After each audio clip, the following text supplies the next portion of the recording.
So let me set the table for you today because this is our final show of the week. This is going to be released on a Friday, so it is the weekend, even though every day feels the same for all of us living the quarantine life. This should be your favorite, most anticipated show of the NFL draft previews because we are talking quarterbacks, Wayne. And nobody gets more excited to talk about quarterbacks than you do. I should mention before I forget, there is a special guest who will be joining us later on in the program. I'm not going to tell you when. I'm not going to tell you where, and I'm not going to tell you who, but I am bringing them on to verbally spar with you about quarterbacks. So this is going to be fun. Okay, good. That's fantastic. Love it.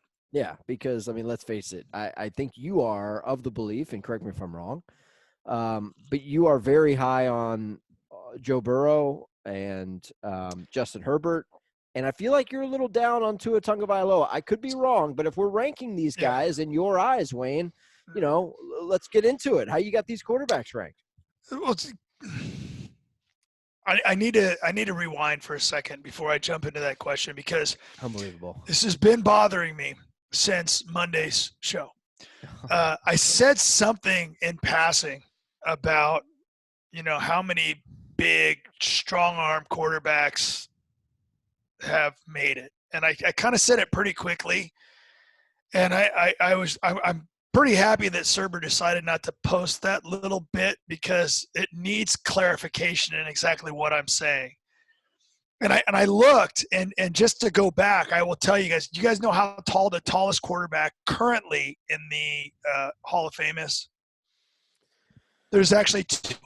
We're talking Pro Football Hall of Fame. Pro Football Hall of Fame, the two tallest quarterbacks currently. 6'6", 6'5", something like that. 6'4", and it's Troy Aikman and Dan Marino. There's going to be, if Roethlisberger and Peyton Manning both get in, they're 6'5". Typically, you go down and look up the history of the 6'6" and above. The career, I mean, it's not like they can't be good, but it hasn't worked out as well. But the comment that I made was more based on arm strength. And one of the reasons why I fell in love with Joe Burrow last year, like everybody did, obviously we all like a winner, right? Because he went 15-0. Yeah. He went 15-0, which you should appreciate, right? Hartzell, I mean, you only like people that win every game. Just and don't I'm lose. Sure that's just don't lose. Requisite. Yeah. But he's so accurate. And the great ones in the NFL, in my opinion, you just have to be so accurate. I mean, everybody talks about it. You think of the best DBs that we watch, the lockdown corners that play for the Alabamas, the Ohio States, and the Clemsons, and the really, really just unbelievable athletes that come out of college. They're all over the place in the NFL. They're everywhere. All those guys end up, playing and probably have long careers because it seems like, corners can last a while. So anyway, you have to be accurate. You have to be smart. Roddy and I talked about this last night. It's really hard when you're analyzing players from just watching film because you don't see them in the locker room. You don't see them around campus. You don't see them interacting with their buddies on the team. And I got to be honest with you guys, quarterbacks can go either way. You can be a total prima donna jerk that nobody likes. And trust me, I've come across several of these guys in my career, guys that if you talk to people on their teams, they're like, oh, that guy's just a, insert whatever word you want to think of. Full of themselves. They're not a guy's guy. They're not the kind of guy that when in the huddle, everybody shuts up and listens.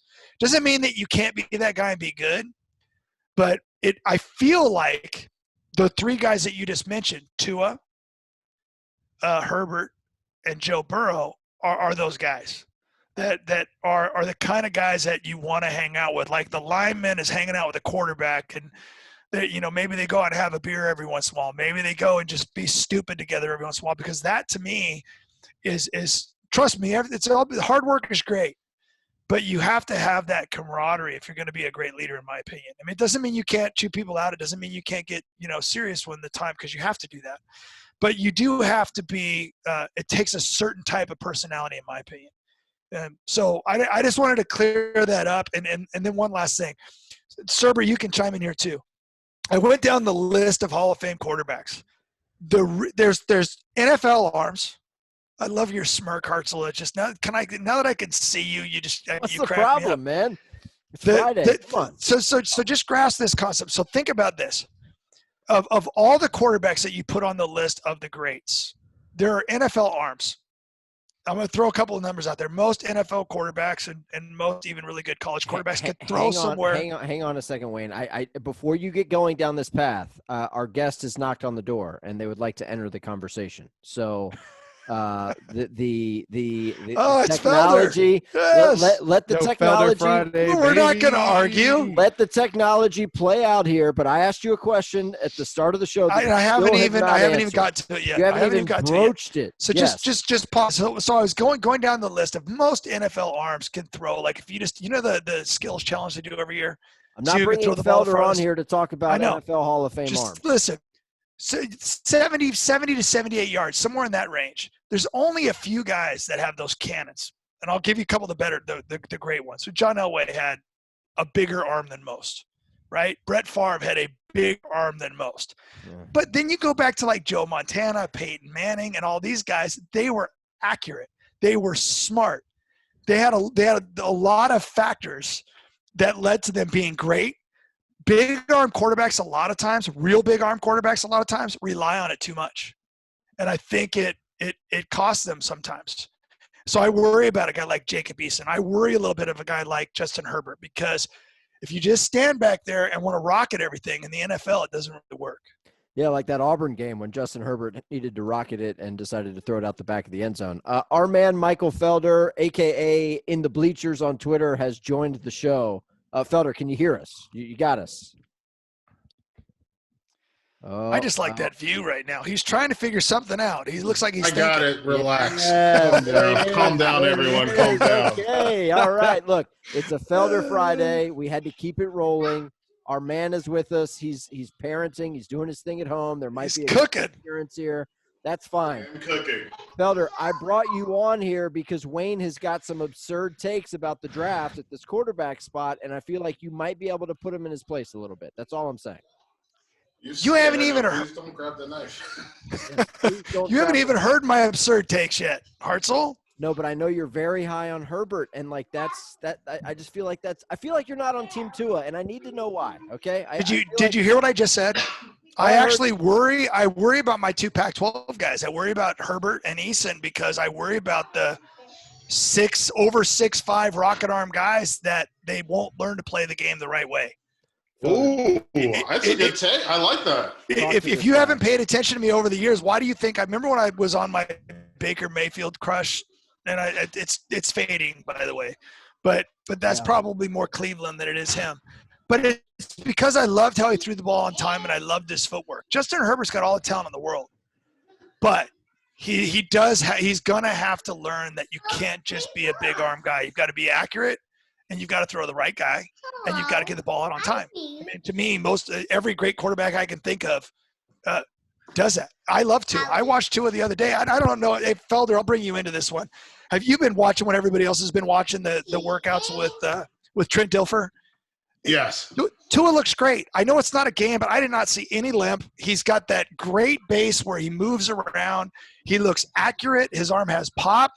I'm more concerned about where he ends up than I am with how good he is, because I think that plays as much of a factor into whether or not he has a great career or not. Yeah, I'm right there with you. For me, when I look at Tua, and this, I will admit that this is some bias for me because I covered him in recruiting, and I saw a player make bigger strides in 6 months than a lot of guys make. Than a lot of guys, yes, ma'am. Than a lot of guys make in their career. Like he went from being a run. He was basically Jeremiah Mazzoli in his junior year of high school. A guy that was like a bruising runner that could throw the ball down the field, but was really just a runner. And he turned into, I think Trent Dilfer. What did Trent Dilfer describe him as? He said, he said we need surgeons, not butchers. And Tua at one point was a butcher, and then he grew up. And he was doing the workouts with his dad. And that's the reason why I'm excited for Taulia at Alabama, because Taulia doesn't have any of Tua's bad habits from high school. He didn't have to unlearn anything, which is why I'm excited for him when he went out, whenever we get back to football and Alabama gets to play. With Herbert, for me, Oh no, is Say right. the same Yeah. thing when anyone brings no up is Herbert. Right. Yeah, I'm worried about Herbert too. Listen, I live in a 2-bedroom in Chicago. You guys are afforded the luxury of space. Hey, that's okay. This is a work from home Felder Friday edition of College Sports Now Coronavirus. That's okay, man. We're making it happen. It's all right. So yeah, no, the big thing for me from a Herbert and Eason standpoint, with Eason, I think that arm has gotten him. He's bought so many things with the arm that he doesn't have to do anything else. And then with Herbert, the fact that I don't know, we think about it with Tua. We think about Tua completely changing Alabama's offense. We think about Kyler Murray and Baker Mayfield basically getting Oklahoma to the playoff. And then when you think about it with Jalen Hurts in that same setting, it's his legs getting them to the playoff. And then when I think about it with Herbert, I think about the fact that the reason they were in the Pac-12 championship game was because of C.J. Verdell and that defense. And he didn't do, and correct me if I'm wrong, Wayne, but he didn't do anything that, like, I don't have a moment in my mind. Like, the moment that's crystallized in my mind when it comes to Justin Herbert is still the Auburn game when he threw the ball 10 yards out of the end zone and didn't give his guy a chance. And I know I understand that that's like a singular point, Sure. But what I'm thinking about is just like, at least give your guy a chance. And you know that as a quarterback, right?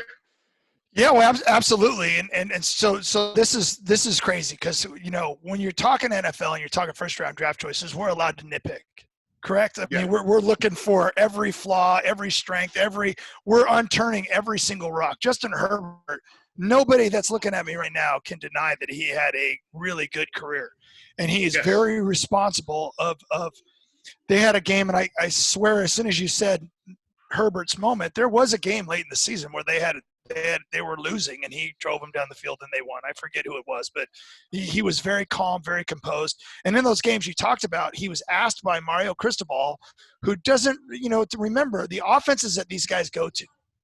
Sure. Imagine taking – he's a defensive guy. Imagine taking Justin Herbert and putting him on LSU and putting Joe Burrow on Oregon. For sure. Again, it changes the numbers. I promise you it does.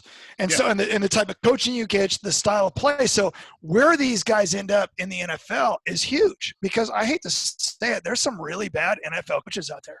There's coordinators that bounce around the league. There's bad organizations that they don't do things the right way, which is why certain teams tend to win a lot more. They are kind of over and over and over again. So I'm with you. And I got to say this about Tua because I don't think that Hartzell believes that I appreciate him. I absolutely love the guy. I love his background. I mean, he's from Hawaii. He listens to country music. He's a gamer. He's not one of those guys like to be honest with you. And I know this, Felder. You've been around posers. He is not a poser.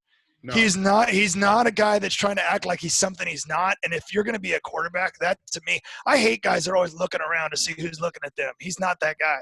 And there's a lot of athletes like that in the world. No, he's incredibly authentic. Wayne, I will say this even more to your point about Tua. Two things. One, for him to go to the Elite 11 and go into the Elite 11 and have basically everyone that's already competing against him. Davis Mills from Stanford, obviously, you did it, babe. To go into the Elite 11 and have Davis Mills, Tanner McKee, all those guys rooting for him, just like because he kind of galvanized the group to the point where.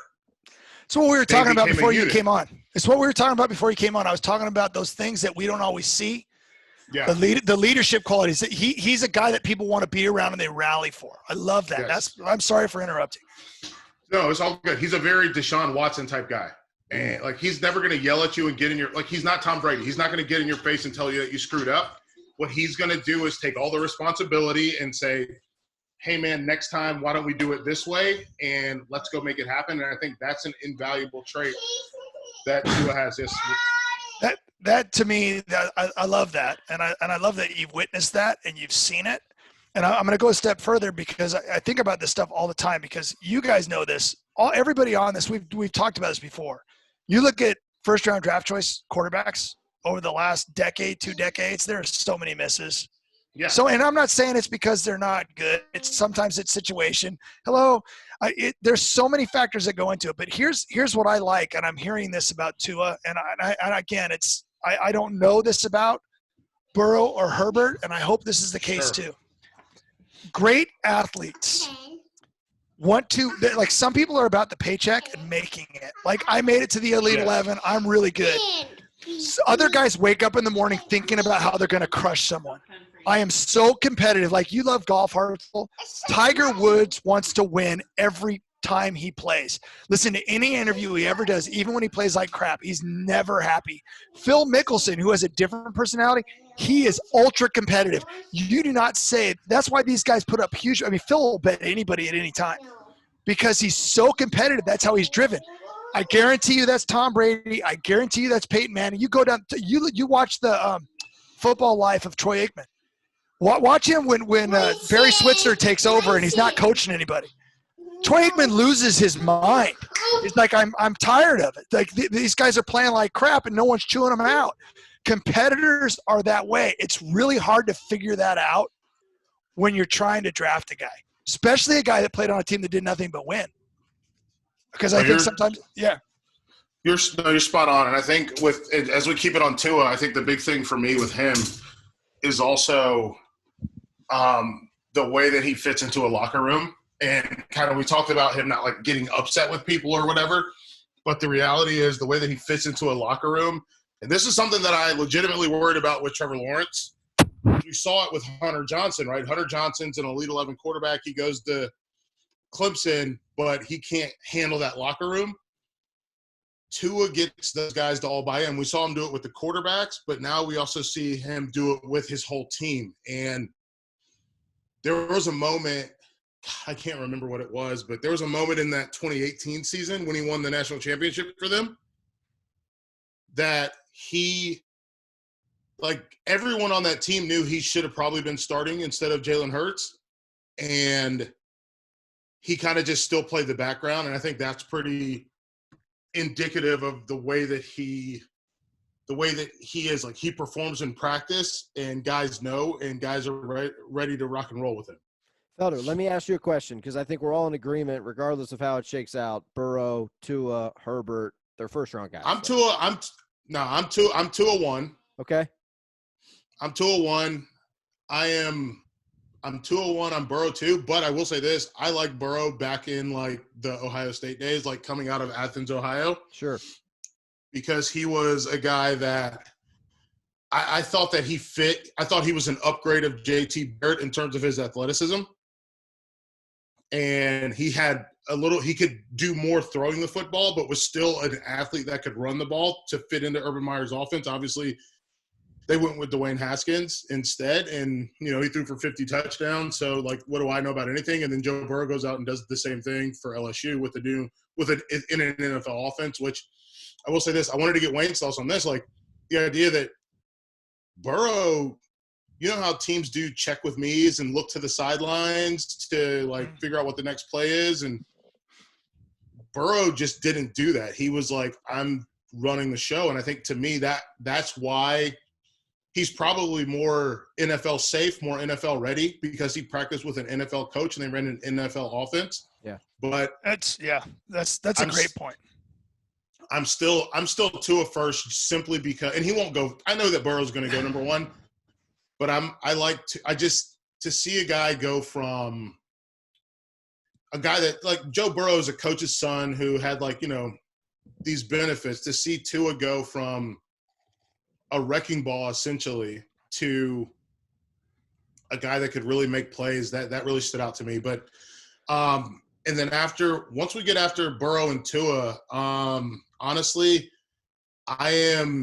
I know we get into the discussion, but I'm a Love over Herbert guy simply because I think Jordan Love, it's all about where you end up, obviously, when you get to the NFL. But sure, I think that Jordan Love is, from a tool standpoint, is great. And I understand his interception issue and his mistakes were because he has a new coach. He lost his top 5 pass catchers.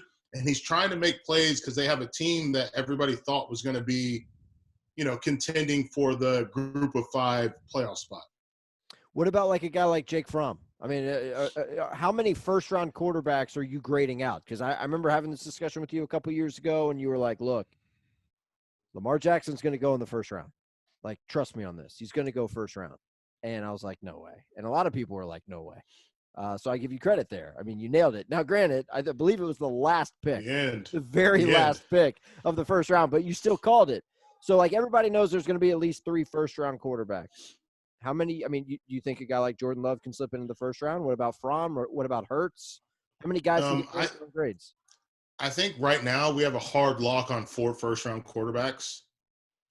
The question becomes what team falls in love with who and how worried they are about getting them, whether it's Eason or Fromm or I can't imagine Jalen Hurts getting drafted on the first day. Like that doesn't like that's not even an idea I entertained until you brought it up. And so I'm not sure how that happens, but I look at it and I know Jalen Hurts' quarterback coach, Quincy Avery. Quincy is one of my friends. Like he really likes Jalen Hurts, but I can't put a stamp on that one because it's just I watched the games and I know that Oklahoma, like their offense was different. Like CeeDee Lamb, it's not that CeeDee Lamb's stat line suffered, but watching what CeeDee Lamb did, he had to become a different wide receiver than he was the 2 years prior. Yeah. It's good stuff. Yeah. Wow. There's a lot to unpack there. There's the Joe Burrow comment that you made about him not looking to the sidelines a lot. That's one of my biggest pet peeves. I think all over America, and it's sad because I feel like it's my generation, and I don't know what happened. We grew up and we decided that kids were stupid and we're all smart, and we play video games with our players. Look at me and I'll tell you what to do. Yet it's sad because when I was being raised in the game, it was, if you want to make an audible, make an audible. You know what I mean? Like if you see something, if you see a matchup you like, you check to it. And it's like, and it's, I think there's a happy medium there. I mean, I don't want to give quarterbacks too much freedom, but at the same time, teach them to play the game.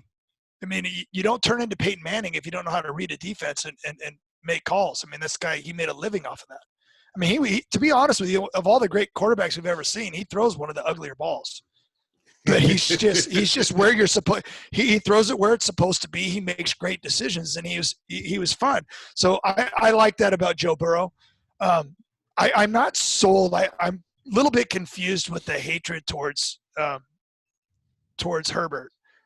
And I know hatred's a strong word, but he was asked to be a runner late in the season more than ever, and I thought he proved that he cared about winning more than his stats. And I think there's a lot of things to here's my problem. Justin Herbert's intelligent like Andrew Luck. Like they're really smart guys. Like when you look into his academic background, Justin Herbert will be just fine without football. We're going to have to find out how driven he is and how motivated he is. I mean, listen, Burrow and Tua could end up playing for Cincinnati, and it could end up playing for Miami. Right? I mean, that very well could happen, and that's going to be rough. Now, obviously Dan Marino had a real long career and put up some great stats playing for Miami. I mean, Tom Brady's going to Tampa right now. We'll see what's going to happen there. Tampa's had a couple of glimpses, but yeah, I know. It was a long time ago. But I agree with you that Jake Fromm. I thought the more he played at Georgia, and I don't know if it's fair, I thought he just kind of slipped more and more and more. The more he played, he was almost an example of they have too much film on him. His arm is okay. Average. He's won a lot of games, though. Like, could he end up having a career like Andy Dalton, who I know that people do not know? Be careful. Dalton played at Cincinnati and has won quite a few games there. I'm not saying he's going to be in the Hall of Fame. Regular season games, Wayne. Yes, I know. Again, I know how you think, Hartzell. I could bring up Tony Romo, and he's a nobody because he couldn't win big games. Yeah. But those guys are really good NFL quarterbacks. They're just not great NFL quarterbacks. Would you concede that, or is it you're either really good or you suck? I want to draft greatness. Like those guys I are think Felder solid does too. I want to But what are draft your think? Okay, greatness. but how often do these guys? Where did Ben Roethlisberger go to college? Miami of Miami Ohio. of Ohio. Yeah. Right. Where did Carson Wentz go to college? North Heisman, Dakota State. right? North Dakota. Yeah, you're right. Dakota State. And you talk about, I mean, you go down the list and look at where now some of them, how many big time quarterbacks have come out of Alabama in the Saban era?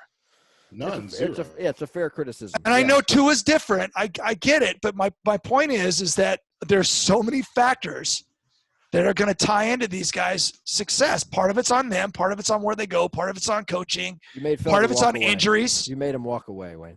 He just No, got up and because walked away. no, he agreed. But my that, bed wasn't fully made. I'm in my okay. bedroom Very nice.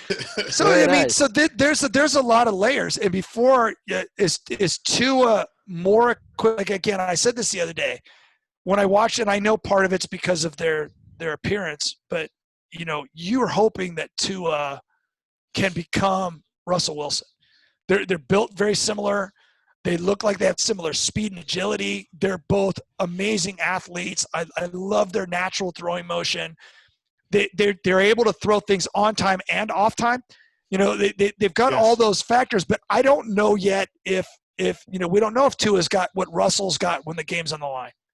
Right. We don't know that yet. You know, Russell, you know, had a long road before he got to Wisconsin and then Right. to the NFL. And Well, granted, listen, he won a lot early, but he's winning a lot now with not a whole lot around him. To me, which is a Yeah. sign of a really, really good pro quarterback.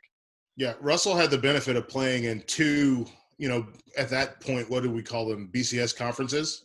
Mm-hmm. Because he played in the – listen, I'll never forget. Jesus, I was dating a girl at UNC, and I used to go back up and visit her, and it was during the NC State game where we went to the game, and at halftime I was like, we're done here because I'm tired of seeing my teammates get smoked. I love this Dan Marino background. That's sweet, by the way. Come on. Hey, you watch that guy throw. Watch highlights of Dan Marino, and it's almost like you get mesmerized. That dude could rip it. It was 30 years. He could rip it. Yeah. He could rip it.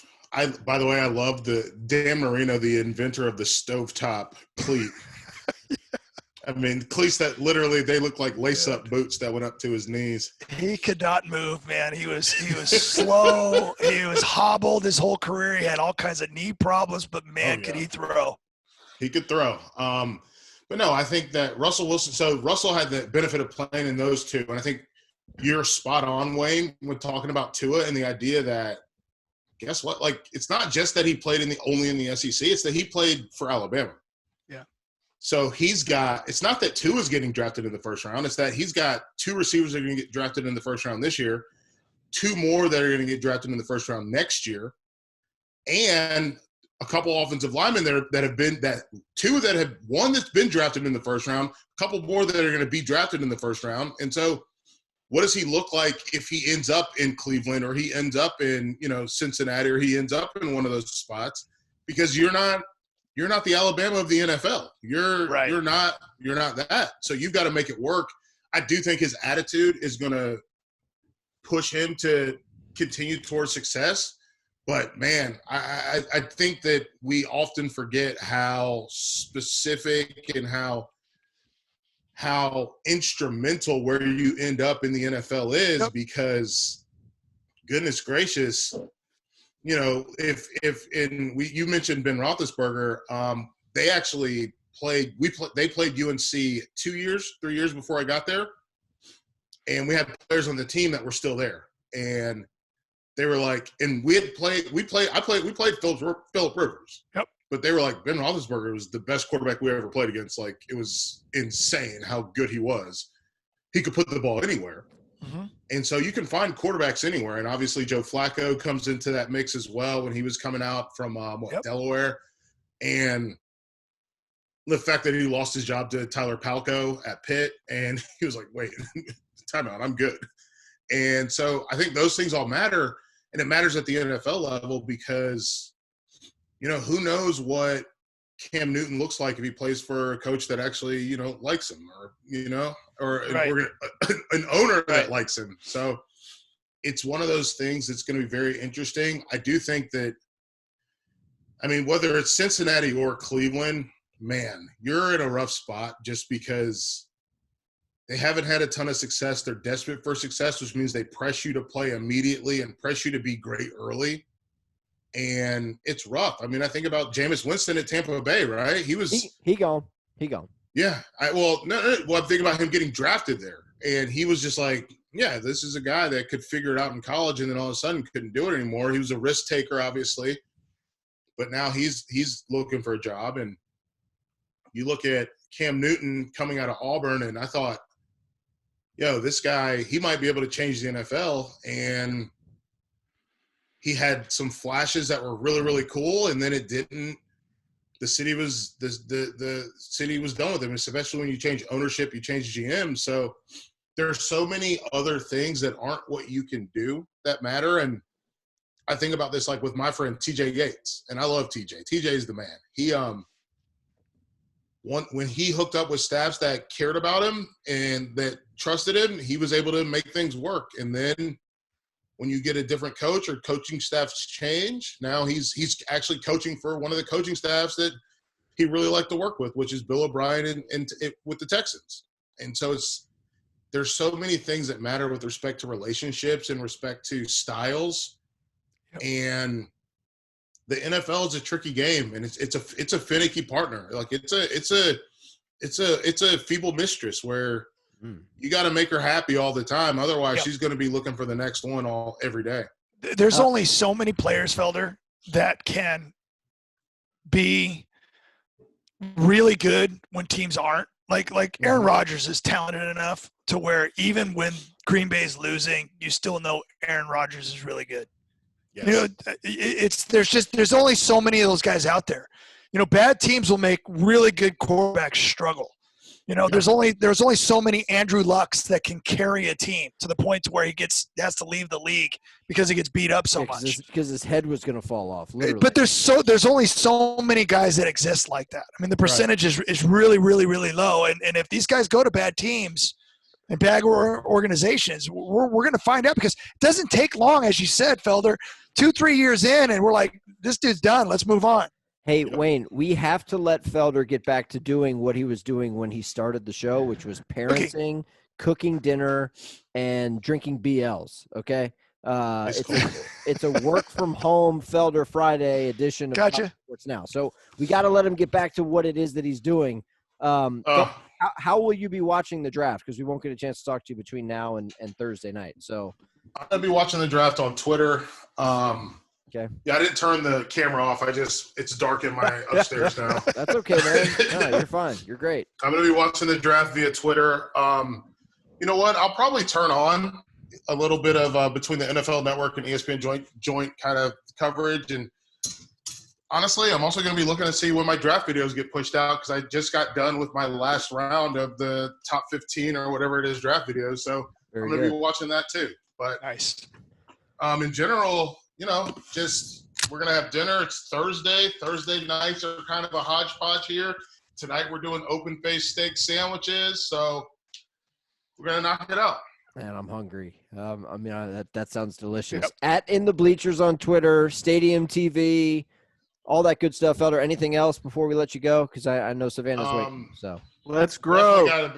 Definitely got to make sure you check out Hit D Pod, Hand in the Dirt podcast. Wayne, if you're not listening to this, he doesn't know about this. You need to. Wayne, are you a gardener? You garden at all? No. Wow, I'm sorry, man.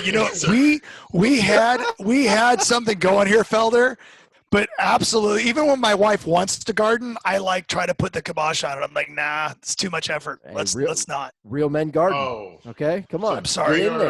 Get in there. I mean, you've got perfect weather conditions and the ability to do it. And small yard, a pool, and a hill. We don't have much space for except for the mudslides. We talked about pools on this upcoming week's show. Yeah, Hand in the Dirt, Wayne. Check it out. All right, I'm on it. If Felder's talking, I'm listening. All that matters. Yeah. So follow us at Hit D Pod, and other than that, man, I'm just trying to make it work. I just got done shooting. My daughter didn't take a nap today again because I was shooting. I was shooting videos, and I think my voice was too loud. And so she does this thing. She's still in the crib where she likes to like you're in the crib. Like the crib is here. She lays down on her back and just kicks the side of the crib So she's going to be a squat monster. I don't know if you know this about her, Wayne. So they say the number one indicator of how tall you're going to be is doubling the height at 2 years old. And Really? she just turned 2, and she was 39 inches tall. So I'm going to give you a second to do the math. That's 6'6"? Yeah. So If you double it, I mean, is that what we're – oh, my gosh. That's what we're looking at, man. I'm looking forward to How it. How tall is the wife? My wife is 6 foot, almost 6'1". Inappropriate. Don't Yeah, bring that the was lads into this. good Come on. thinking on your Come part. on. Well done. Unbelievable. Yeah, listen. What do you think? I'm going to make the same mistake as Scottie Pippen? Felder, get out of here, man. Enjoy your weekend. Get out of here. All right, you guys enjoy your weekend. Take it easy. Stuff. See you, man. Amazing. Michael See Felder, you our guys. man. Felder Friday, add in the bleachers on Twitter. He's going to be everywhere on social media on draft night. I mean, Felder, man, the dude, he always delivers, man. I love that guy. He can break it down. I'm just excited to be able to watch some live, unscripted sporting event next week where I don't know what's going to happen. Because let's be honest, I mean, all it's been has been re-airs, classic games, old Masters Sunday final rounds where Tiger's going to whoop the field. I think you watch horse. Except for that Chris DeMarco year. Yeah, that did not go well, by the way, for ESPN. Did you watch any of it? Was it good? I saw a replay today of Chauncey Billups and Trae Young. It didn't go well for the folks in the at the Worldwide Leader. It did not go well. So, hate to see it. Hey, Felder did bring it. I mean, I love the insight into things other than just what we see on the field. And I want to bring Felder in here for a second because I'm asking you a question because I'm feeling some anti-Pac-12, which is normal for us on this show. Yeah, I know you get really sensitive about that, man. I don't because I have no stake. I mean, there's a lot of good players. We talked about it with Roddy. There's some real good receivers coming out of the Pac-12 this year that I think are going to have an opportunity to be good. And I think that the quarterback, obviously Herbert, but Easton's an interesting guy. I would be surprised if he wasn't in the league for 10 years. Just because a clipboard or actually, I don't know if he'll end up being Drew Bledsoe. You know what I mean? Like a Wayne, big, strong arm guy. Yeah, he looks the part. Like he's 6'6", he does. Laser arm. Yeah, he looks the part. But so does Matt Stafford. How many playoff wins does that guy have? Well, yeah, but again, Matt Stafford to me is in that quarterback. Remember before when I mentioned Dalton, then I mentioned Tony Romo. I think Matt Stafford's in that category. A guy with a big arm, a guy that's very talented, but a guy that plays for Detroit. Sure. Right? I mean, again, some of these guys are making big money to play on bad teams, and for him to be able to stay in that, that spot for a long time. I mean, who was the guy that played for Chicago forever? Cutler. You watch him play. Like if you didn't see his facial expressions and the way he carried himself, he kind of had that resting, what face. But he, gosh, if you just watch that guy throw the ball, not many people have that kind of arm talent. I mean, he just threw it so effortlessly. But he just had a hard time because Chicago, I mean, think about it. Like, what really good quarterbacks have ever played in Chicago? I mean, Jim McMahon. Rex Grossman. Won, but Jim McMahon wasn't exactly throwing for 300 yards a game either. I mean, there was a different style of football with a great defense. By the way, Wayne, did you know that Jay Cutler has a reality show on E? Did you know that? I did not. No. He married Kristen Cavallari. Quarterbacks marry well. They have a show too. Keeping it Cavallari. Very Cavallari. Very Cavallari. Very good. Yes, thank you. Yeah. So if you miss Jay Cutler, you can find him on E. He's there. He's got a show. So Felder, here's my question for you, and I want you to think really hard. I'm gonna go back to Justin Herbert. Yeah, Wayne, Felder's gone, man. He's gone. Not Felder. Whatever your name is, Serber. Unbelievable. It's you guys both have the beard. I don't know. I can't tell the difference. Yeah, they look identical. You guys look very similar. Do. They look like brothers. So Serbs, here's the deal. Okay. If you have, I want you to tell me the differences between your man, Trevor Lawrence, and Justin Herbert. I want you to tell me why one's better than the other for the NFL. I want you to actually break this down. And you can't – I know one thing you're going to say is won a national championship. Other than that, because there's a lot of national championship and Heisman winning quarterbacks who do not do well in the NFL. I want you to tell me the differences and why one's better than the other. I think like right now that might be an equal to, right? Like the one thing I will say about Trevor Lawrence is he made a bigger leap initially from that freshman to sophomore year than I saw Justin Herbert make. That makes me think he has the potential to have a higher ceiling. But really, in reality, a lot of them, what you're and I see what you're getting at. A lot of the mistakes that we've seen Trevor Lawrence make, we've seen Herbert make the same mistakes. A lot of like Herbert's bad highlights are him trusting his arm and saying, "I've got the arm talent. I trust my receivers to go up and get it." The bad highlights we see of Trevor Lawrence are him saying, "I've got an awesome arm. I've got a cannon, and I've got receivers who can go up and get it." Excuse me. I God bless you. Sorry. Thank you. And so I think there's a lot of similarities there. But the big difference right now is that Herbert was a redshirt junior this year, right? Fourth year in college. Yeah. What we saw out of Lawrence this year was out of a true Right. sophomore, a Right. 19-year-old going on Right. 20. Right. So really the only difference, and it's an intangible thing, right? It's not something you can touch. It's not something you can necessarily prove. I think Lawrence has a higher ceiling. So quick answer. Which team had more talent? Oh, Clemson by far, Clemson, right? Okay, would you argue that Trevor Lawrence may have regressed a little bit last year from that Not at all. first year? Not at all. So not at all, but more mistakes.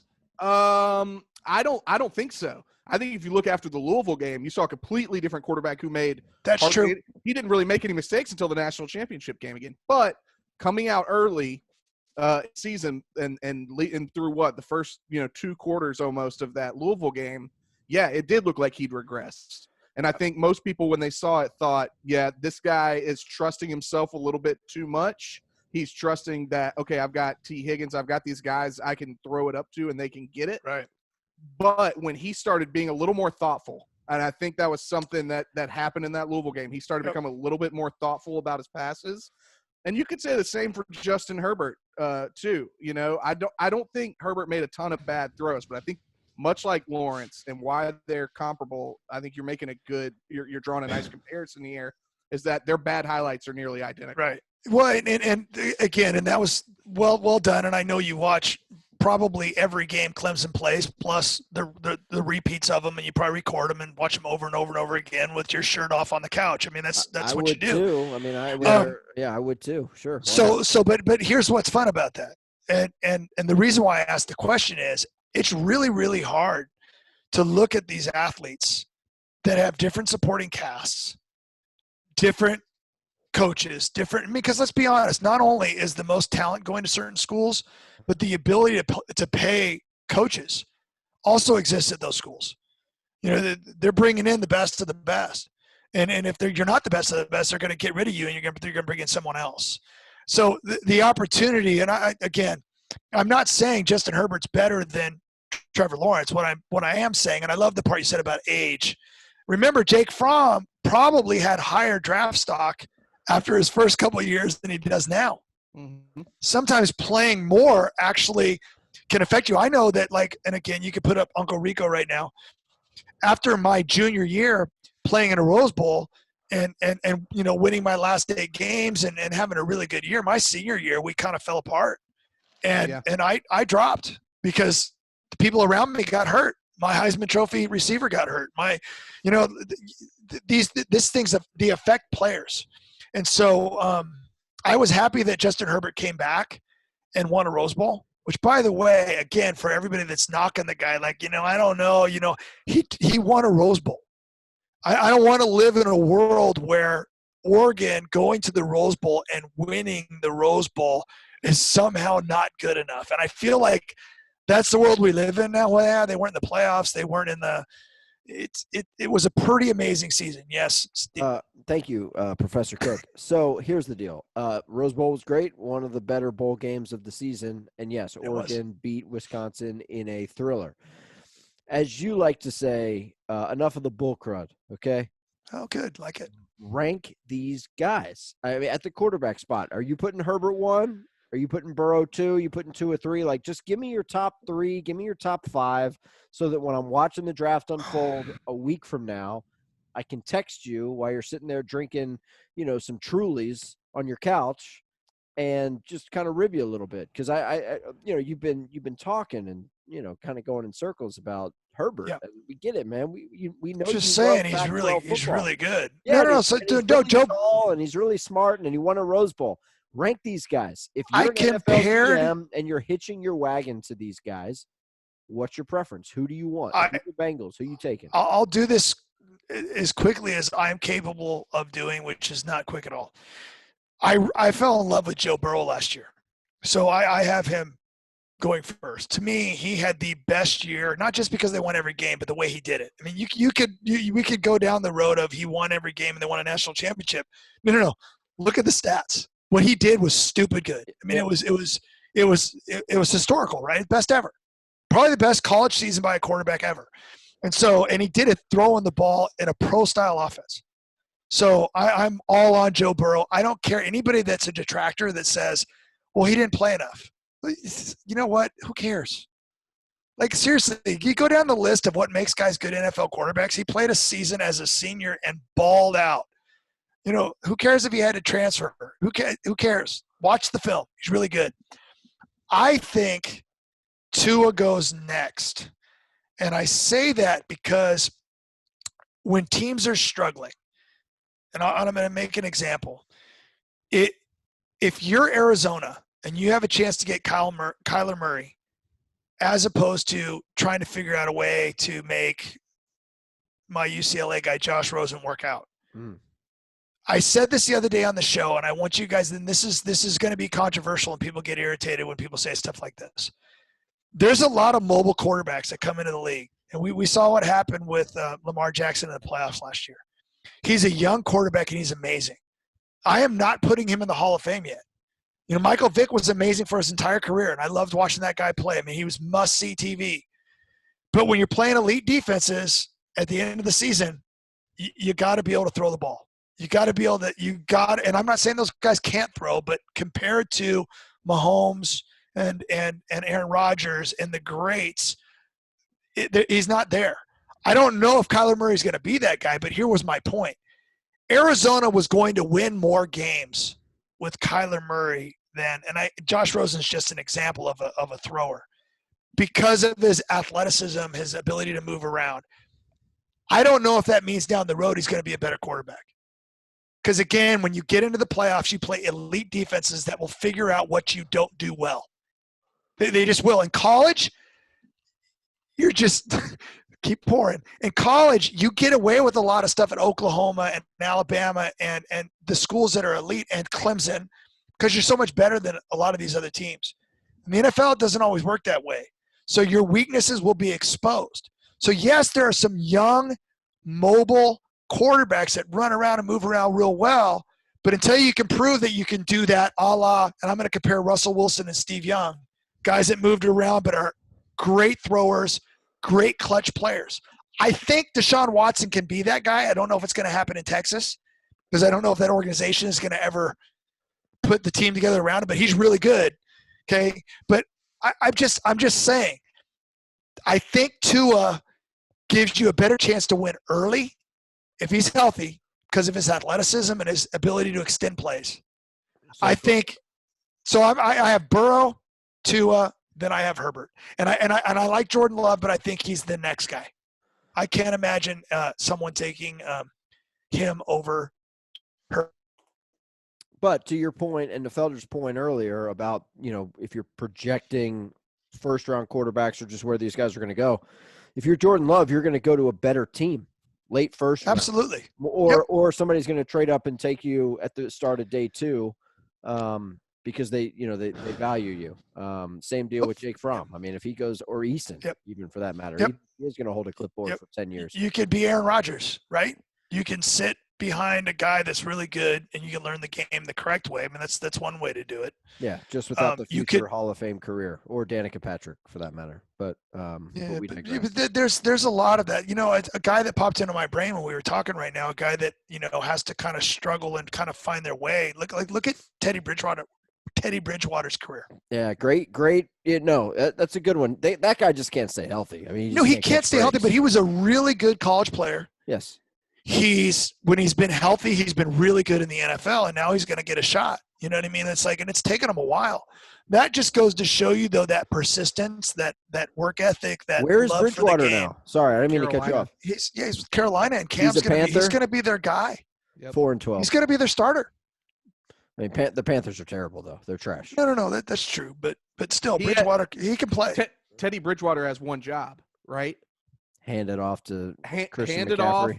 and throw it into the flat. Hand it off and throw it into the flat, and then every 10 plays, take it down the field to DJ Moore. Well, don't That's underestimate. it. Yeah, that may be true, but don't underestimate if they're smart and if Panthers Carolina fanboy brings in over the here. right. Listen, Michael this Serber, guy was very good. sitting. Very good.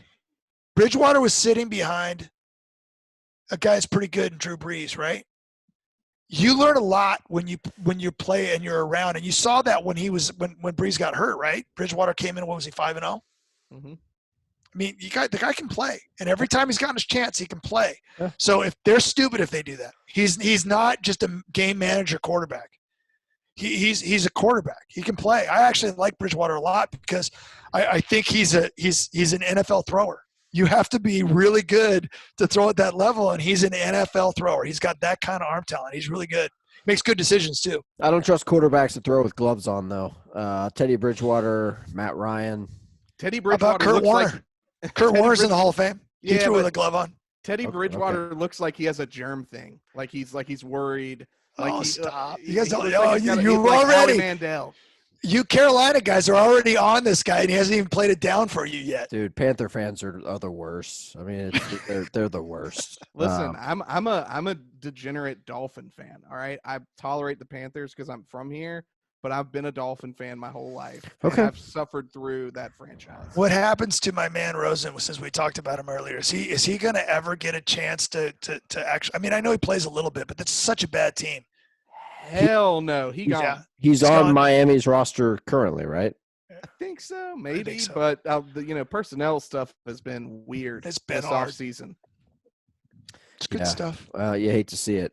Wayne, it's been fun this week. I know that if I let you go, like I could ask you more football questions and we could do this for another hour, but it's all about brevity here on these coronavirus editions of College Sports Now. We're just trying to keep it tight. We will come back next week and we will talk more draft and we will hopefully have I feel like every week, every day, I have a different feeling about whether college football is going to be back in the fall. And as this past Today week sounded a progressed- little bit better. You think so? I was just going to say the opposite. Well, did you listen to the president today? They're talking about Are you rolling stuff kidding? out. No, I didn't watch the press. No, I've but I watched- mean, but I've watched they're- enough of those press conferences. I know that, but the task force is talking about how to get people back to work, so they're starting The to task progress. force would be better served if they actually, I don't know, maybe actually did some tasks other than just sit up there and talk. Here's my problem. Not to get political here, even though I just did.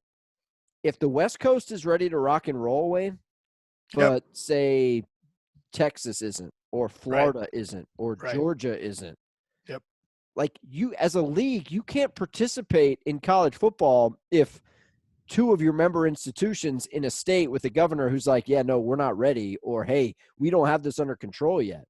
I mean, I don't feel good about sports in California based on what I've been hearing from your governor and from your mayor in the last couple of weeks. Or last couple of days, I should say. So it's such a case-by-case thing. It's so fluid. We have no idea. We have no control Right. over it. But every day I have a different feeling about how it's going to go. And this was a bad week for my gut feeling. I have a feeling. Okay, well, and again, I was feeling that all along. I don't know why I felt a little bit more optimistic today. But listen, I have a son that's going into going to be a freshman in high school next year, and I'm bummed if freshman football is kind of one of those rites of passage things, and I'm going to be really bummed if he doesn't get a chance to experience that, which is selfish. I know. Can I read you a quote? Because when you were talking, it made me. The quote that I have on my phone right here. Who's it from? It's from Ralph. I can't talk anymore. Ralph Waldo Emerson, Okay. All right. transcendentalist. Okay. Yeah, we will. People seem not to listen. People seem not to see that their opinion of the world is also a confession of character. Okay, so Just what, let that ponder a little bit for all you negative people out there that always see everything like the sky is falling. I'm Okay, not a negative person, but people you're seem propping up not to see coronavirus that their task opinion. force. It says right at the beginning that people seem not to see. So you're in that category. That their opinion of the world is also a confession of character. Love that quote. It's on my phone. I saved it for moments like this. So you're telling me that my perception is It's an unveiling typically of my character? It's typically on the negative side.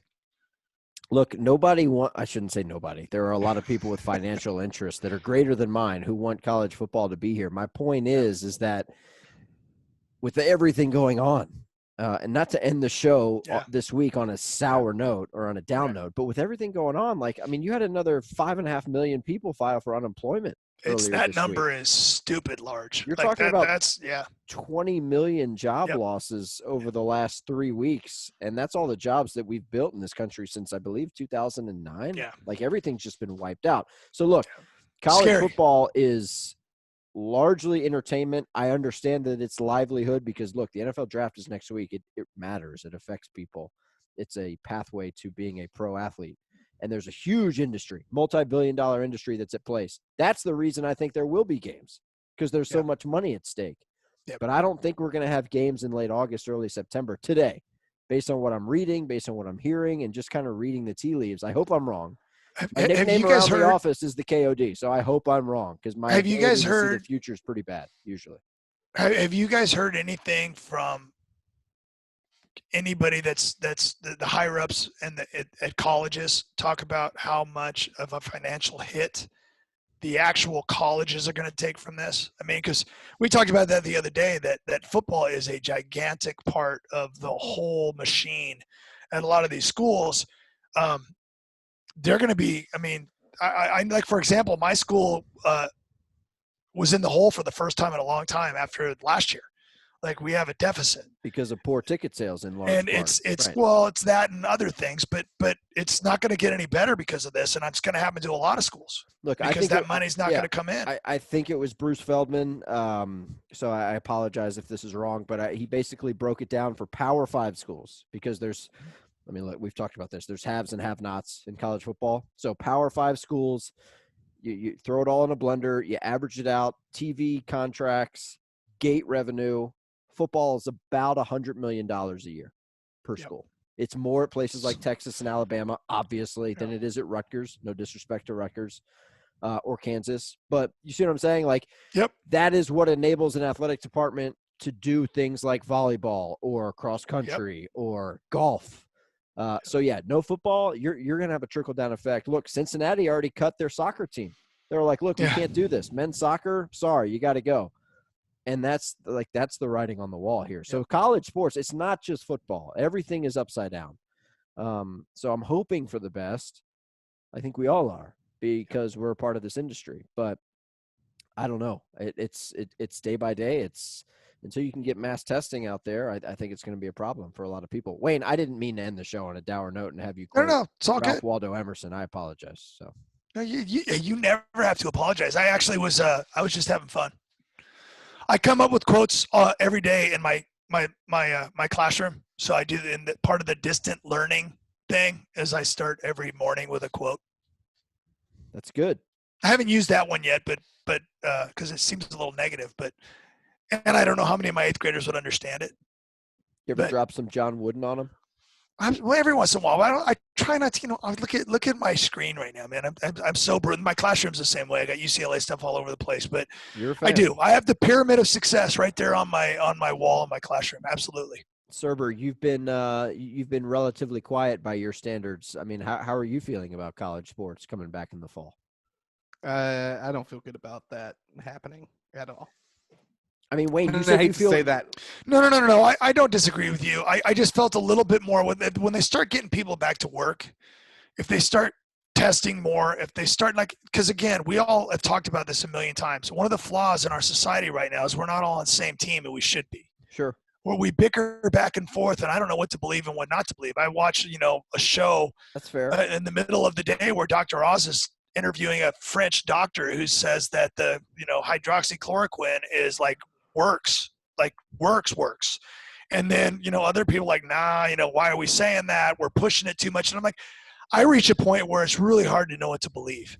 Yeah. Because everybody's got an opinion nowadays. I mean, the fact that like we all have an opinion, everything we see on our phones and on our computers is part of the news. Sure. And people, it's so hard to decipher. So I'm hoping that there are people involved that know more than we do.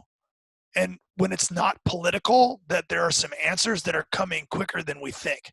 I'm hopeful of that. I don't know if it's true though. Because again, yesterday, you guys, I was thinking probably no football. Today, for some reason, I feel like there may be. Let's dive into it next week. I mean, we've got national writers, we've got folks who are talking to athletic directors and head coaches on the record, off the record. So let's bring them on. Let's hook them up here to the video chat. The mustache will be back next week. I know a lot of folks were asking. Good. That's not going anywhere. In fact, it's probably going to grow and get darker. So you got that to look forward to next week. Wayne, why don't you grow one, man? When was the last time you grew a stash? Come on, let's go. Have some fun. Let your hair down. Literally. No? Okay, very good. Did you freeze on me? He froze. He froze. Unbelievable. Right at the end. Look at that. That facial expression. We should just save that forever. I know. Wayne, I don't want to let you go without getting the last word. That wouldn't be right. It would be dishonest. Are you there? Can you hear us, buddy? Oh, no. I didn't say anything, Cerber, when he mentioned Dr. Oz. I had an opening, but I didn't go there. I didn't want to. I didn't want to make this a one of those shows.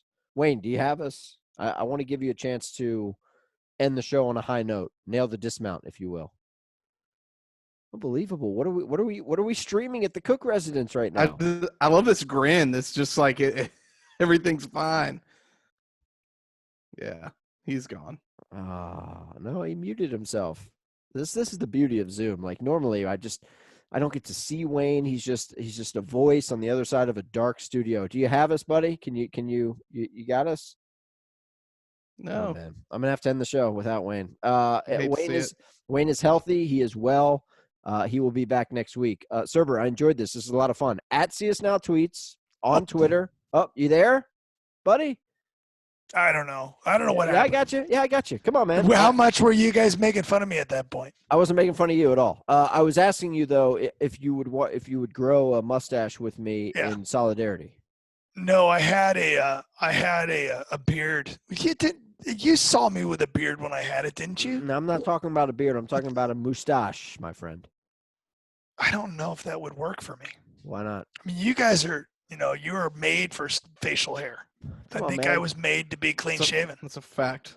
We are in month 2 of the quarantine. If you can't have fun now, then when? Right? I'm a man of discipline. I wake up every morning, weekend or not. Wake up, jump in the shower, shave. It's just what I do. It's a habit. Those of us that it's just the way I'm wired. Once you've experienced discipline, unwired. Once you've experienced discipline, anything less will bother you. Shaving is a discipline to me. Do you let your kids have facial hair? My 21-year-old has a. Are you like George Steinbrenner? Are you my 21-year-old has a beard. Okay. Remember the story about John Wooden telling Bill Walton to cut his beard? Yep, and how to put his socks on. I remember. Yeah, that's good stuff. All right. It was a long time ago. No, but I don't know. I don't think I'd look good with a mustache. Come on. I disagree. Yeah, I think you. Yeah, you think I'd pull it off? Yeah, absolutely. Let's have some fun, man. It's college sports now. All right, we're back next week, and in the meantime, at CS Now Tweets on Twitter. Cerber's cranking out videos. We're on Instagram. I knew this, but I didn't realize we were active in Instagram. So Cerber, where is all this stuff going to live? Tell the people how they can find us and interact. Yeah, we'll have videos up on College Sports Now IG, on Instagram. We'll have videos up on Twitter. Also, we have a YouTube channel now, College Sports Now. Wow. On YouTube. So these full archived videos are going up on YouTube if you guys want to watch us instead of just listen to us. Also, shout out to Vocal Distancing. It's another podcast that we're doing. We're talking to some play-by-play guys who are sitting around the house with nothing to do, talking about how this is affecting them and their day-to-day operations and what they're doing to pass the time because they're normally working right now. We got Vocal Distancing. That's a CSN production. And also our man Felder brought it up. But if you don't know, now you know. Hand in the Dirt It's a gardening podcast about football. That's a real thing. That's actually what it is. At HitD Pod, HITD Pod, hand in the dirt. Wayne, look, I'll be honest, man. I know you're looking for hobbies other than working on your man cave. Maybe you should go out in the yard and just dig a little bit, man. Just put some seeds in the ground and see what happens. Besides, you're in California, so you can get away with growing all kinds of stuff out there. Yeah, no, that's true. I don't know if I'm going to be growing that with 2 kids in the house. Well, I mean, they might. Well, okay. All right. Well, on that note, we'll end the show. Wayne, we'll talk to you next week, buddy. Have a good time. You guys are awesome. Great job. All right. At CS Now Tweets for Cerber, for Cookie, and our man Felder. I'm Stephen Hartzell. We're gone. So long.